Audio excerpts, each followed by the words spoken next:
Thank you for inviting the Commonwealth of Learning to be part of this very special occasion to celebrate a very special friend. I'm recording this message in Kigali, where the Commonwealth heads of government are meeting. Professor Narend Baijnath was scheduled to lead the COL delegation to CHOGM 2022, and we have missed his presence every step of the way.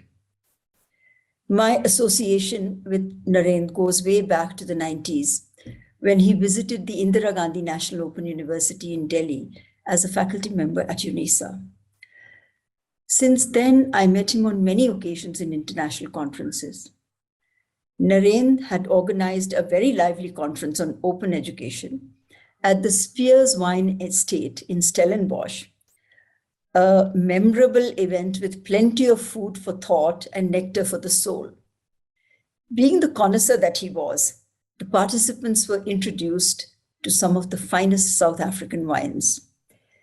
In 2012, Narend joined the COL Board representing South Africa, where he also served as the chair of the audit committee for a 3-year term. When he came to Vancouver for the annual board meetings, his bicycle accompanied him, and he made sure he enjoyed the local sites while maintaining his fitness regime. Because of his stature and valuable contributions, the COL Board of Governors appointed him as the chair. This was also the time when the world shut down due to COVID and all meetings were held online. He was really looking forward to his first in-person meeting as chair in London next week. This has created a huge vacuum, as he was the anchor and mainstay for members who looked up to him. I, for one, couldn't have asked for a better chair.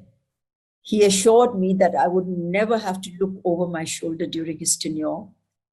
He trusted me to do my job, while at the same time being available at short notice when I needed his advice. This sometimes meant that he would have to miss his favorite cricket match on TV at its most gripping moments. Many of you might also know what a meticulous editor he was, and this was reflected in all the documents finalized under his watch. He combined his deep knowledge of the education sector with strategic management practices to guide and direct board discussions. South African eloquence at its best. Finally, after 2 years in the chair, Narend traveled to Nairobi for the Conference of Commonwealth Education Ministers at the end of April. He enjoyed being there and attended every session and event.